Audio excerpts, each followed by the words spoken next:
Okay, understanding பூட்ஸ்ட்ராப்பில் first நம்ம என்ன தெரிஞ்சுக்கணும் அப்படின்னா, ரெஸ்பான்சிவ் வெப் அப்ளிகேஷன் அப்படின்னா என்னன்றதை நம்ம தெரிஞ்சுக்கணும்.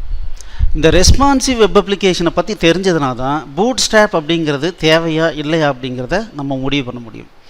ஸோ முதல்ல ரெஸ்பான்சிவ் வெப் அப்ளிகேஷன் அப்படின்னா என்னென்னா, ரொம்ப சிம்பிளாக நான் சொல்லணுன்னா, ஆரம்ப காலத்தில் பார்த்திங்கன்னா நம்ம கம்ப்யூட்டர் லேப்டாப் மட்டும் யூஸ் பண்ணிக்கிட்டு இருந்தோம். ஸோ ப்ரௌசிங் பண்ணுறதுக்கெலாம், வெப் அப்ளிகேஷனை வியூ பண்ணுறதுக்கு கம்ப்யூட்டர் லேப்டாப் மட்டும் யூஸ் பண்ணிக்கிட்டு இருந்தோம். ஸோ அதுக்கப்புறம் என்னாச்சு அப்படின்னா, டேப்லெட்டு, மொபைல் இந்த மாதிரி டிவைசஸ்லாம் வர ஆரம்பிச்சிது. அப்போ என்ன பண்ணாங்க, ஃபார் எக்ஸாம்பிள் cricinfo.com அப்படின்னு ஒரு சைட்னு வச்சுக்கோங்களேன். இது பார்த்தீங்க அப்படின்னா லேப்டாப் அண்டு கம்ப்யூட்டர்ஸ்க்கு மட்டும் யூஸ் பண்ணுற ஒரு அப்ளிகேஷனாக இருக்கும். இதே m.cricinfo.com அப்படின்னு கொடுத்தா இது மொபைல் அல்லது டேப்லெட்ஸுக்கு உண்டான வெப்சைட்.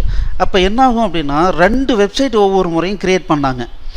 அதாவது லேப்டாப்லேயும் கம்ப்யூட்டர்லேயும் வியூ பண்ணுறதுக்கு ஒரு தனி வெப்சைட்டும், இந்த மாதிரி டேப்லெட்டு, மொபைல் இந்த மாதிரி டிவைசஸில் வியூ பண்ணுறதுக்கு, ஏன்னா அதனுடைய ஸ்க்ரீன் சைஸ் டிஃப்ரெண்ட்டாக இருக்கிறதுனால நம்மளுடைய ரெகுலரான வெப்சைட் அதில் வியூ பண்ணால் என்னாகும் அப்படின்னா, அப்படியே ஃபாண்ட்டெலாம் சின்னதாகி ஃபுல் விட்த் டிஸ்பிளே ஆகும். அப்போது ஜூம் பண்ணி நம்ம பார்க்குற மாதிரி இருக்கும். அது இல்லாமல் 2 முறை டெவலப்மெண்ட், ஒரு சின்ன சேஞ்சஸ் பண்ணுன்னா கூட ஸோ 2 பேஜில் வந்து நம்ம மாடிஃபை பண்ணுற மாதிரி இருந்தது.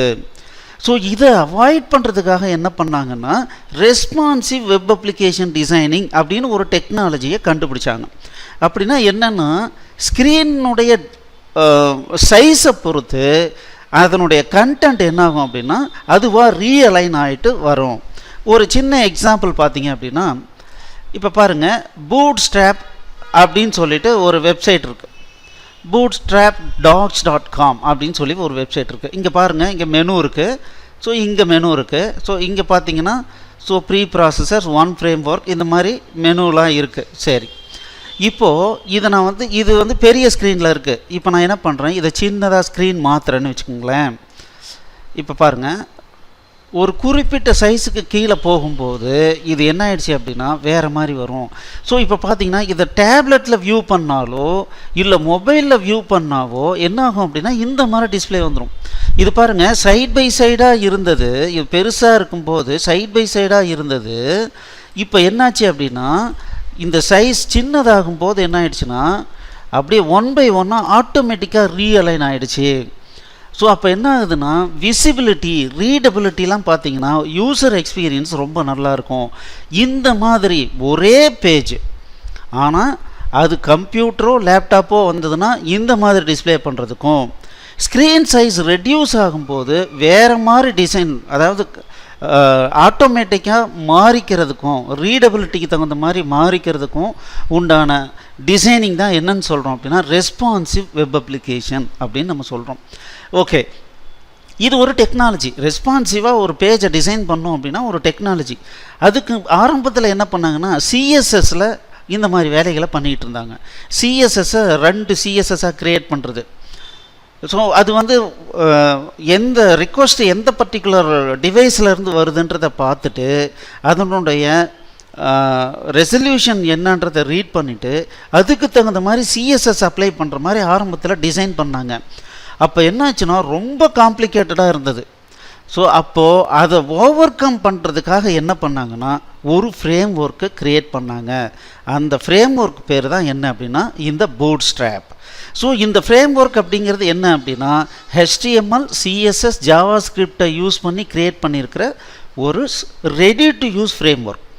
ஸோ நீங்கள் ஒரு வெப்சைட் டெவலப் பண்ணணுன்னா ஏற்கனவே ரெடி டு யூஸ் ஒரு ஃப்ரேம் ஒர்க் இருக்குது, அதை அப்படியே டவுன்லோட் பண்ணிக்கிறீங்க.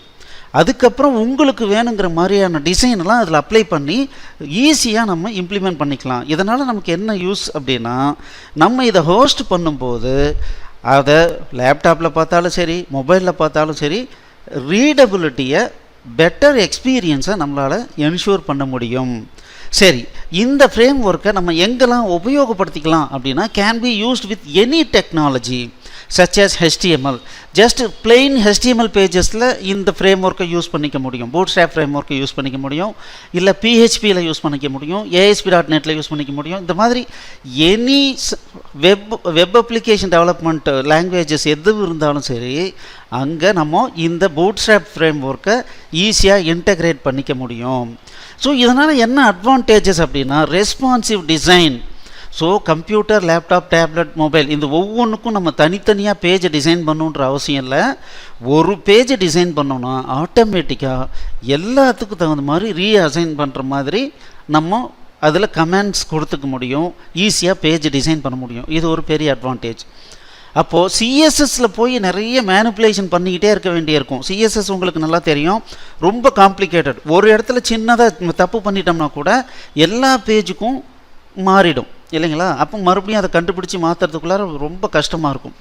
ஆனால் இங்கே என்ன பண்ணியிருக்காங்கன்னா எல்லாத்துக்குமே ரெடியாக என்ன பண்ணியிருக்காங்கன்னா சிஎஸ்எஸ்ல ஏற்கனவே நிறைய கிளாஸஸ் க்ரியேட் பண்ணிட்டாங்க.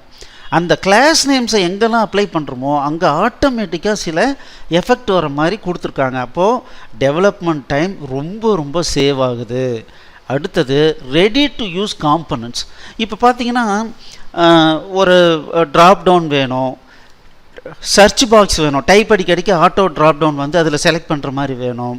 ஸோ இந்த மாதிரிலாம் இப்போ நீங்கள் லேட்டஸ்ட் வெப்சைட்லலாம் போனீங்கன்னா இந்த மாதிரி நிறைய ஆப்ஷன் இருக்கும்.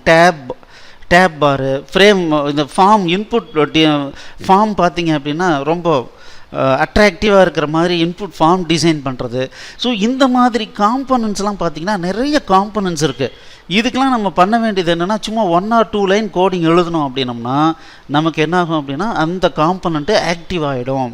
அப்போது நம்ம லேட்டஸ்ட்டு ஃபீச்சரை நம்மளுடைய வெப்பேஜில் ஈஸியாக கொண்டு வர்றதுக்கு இந்த Bootstrap யூஸ் ஆகுது. ஸோ இது யூஸ் பண்ணி நம்ம பண்ணும்போது இப்போ நம்ம 10 வெப்சைட் பண்ணாலும் சரி கன்சிஸ்டன்சி இருக்கும். இப்போ நம்மளுடைய வெப்சைட் ஒரு வெப்சைட்டில் ஒருத்தர் ஒர்க் பண்ணிட்டாருன்னா அதனுடைய வேறு வெப்சைட் நம்மளுடைய மற்ற வெப்சைட்ஸ்லையும் அவர் ரொம்ப ஈஸியாக ஆப்ரேட் பண்ண முடியும். ஏன்னா ஒரே மாதிரி இதே ஃப்ரேம் ஒர்க் வச்சு நம்ம பண்ணும்போது கன்சிஸ்டன்சி நமக்கு கிடைக்கும். ஸோ இதனால் இந்த Bootstrap இல்லாமல் இன்றைக்கி யாருமே வெப்சைட்டை க்ரியேட் பண்ணுறது இல்லைன்னே சொல்லலாம். அந்தளவுக்கு ரொம்ப ரொம்ப பாப்புலரான விஷயம். அப்பேற்பட்ட விஷயத்தை நம்ம கண்டிப்பாக தெரிஞ்சுக்கணும் தானே. ஸோ அதுக்காக தான் இந்த கோர்ஸை நாங்கள் டிசைன் பண்ணியிருக்கோம். வாங்க அடுத்த டாபிக் போகலாம். எக்ஸலண்ட். ஸோ இந்த சேனலுக்கு பிடிச்சிருந்தால் சப்ஸ்கிரைப் பண்ணிக்கோங்க, உங்கள் நண்பர்களோட ஷேர் பண்ணுங்கள், குறிப்பாக உங்களுடைய கமெண்ட்டை கண்டிப்பாக எழுதுங்க. தேங்க்யூ.